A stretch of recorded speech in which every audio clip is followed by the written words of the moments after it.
Alright, so this was right after our trip over to Tillamook Forest. I had the overheating issue with the air compressor.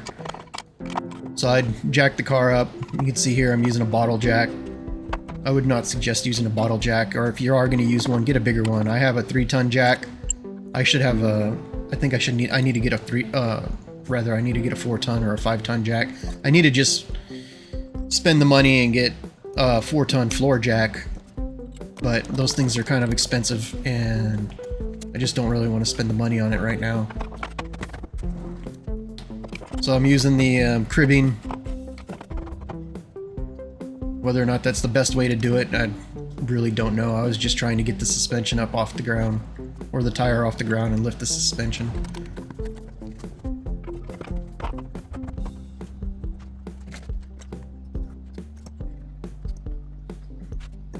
And then I put the jack back on because nowadays nobody trusts the...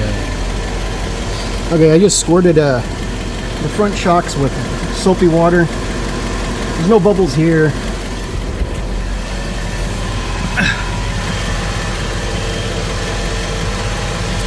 And I'm not seeing any bubbles there, but what I am noticing is you see how that air bladder looks? It looks deflated. And when you come over to this side, you see how that air bladder looks inflated? I think I got a bad shock. So I'm just gonna have to order one of those and wait for it to come in. Oh well. Okay. So we're gonna take apart the this is the front.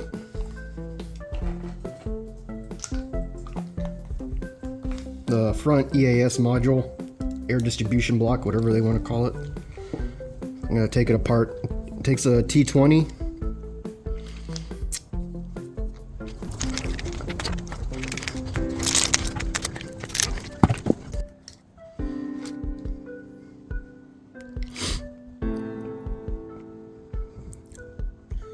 So that's what it looks like on the inside.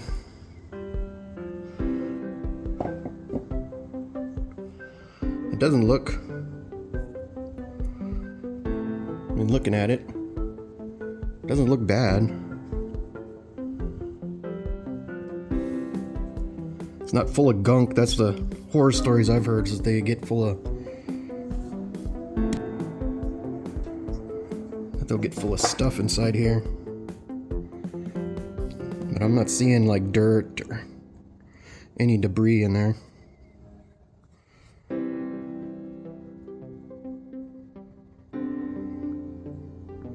I'll blow it out with, I'm going to blow it out with the air compressor anyways.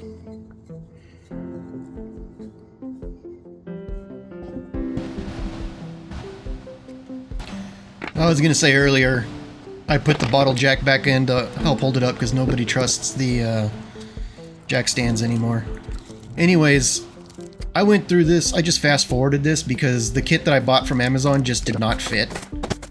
I would say maybe 3 O-rings I was able to actually replace. The rest of them I just gave them a little bit of that assembly lube from the silicone stuff and slapped it all back together. Everything seemed fine. None of the O-rings were crushed, none of them were broken. You just see me fiddling with it a lot because I'm trying to see how it works. It's just a electromagnet actuated valve. Nothing too fancy, really. Just expensive.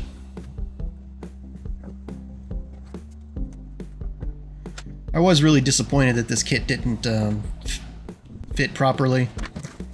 But I mean, I went cheap. This kit was only like 18 bucks instead of spending the 25 or 30 where you get the better kits from eBay, I guess. But I just didn't want to risk it.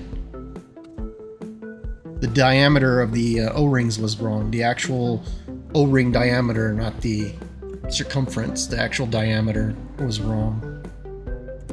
The thickness, there you go, that's the word I'm looking for. The thickness was wrong.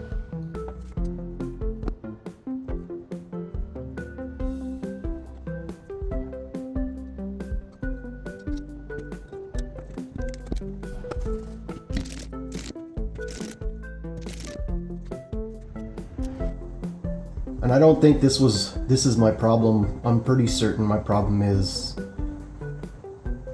that right side shock. Or either way, let's go put this back.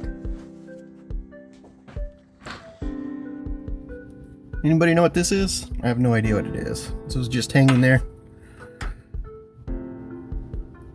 Got a sensor on it, whatever it is.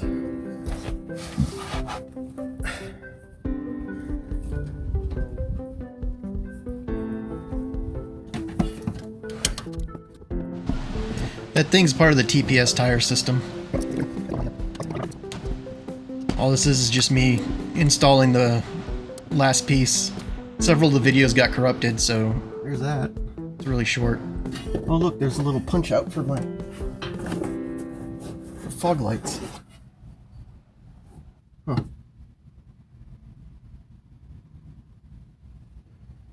Cool. Better plug this in.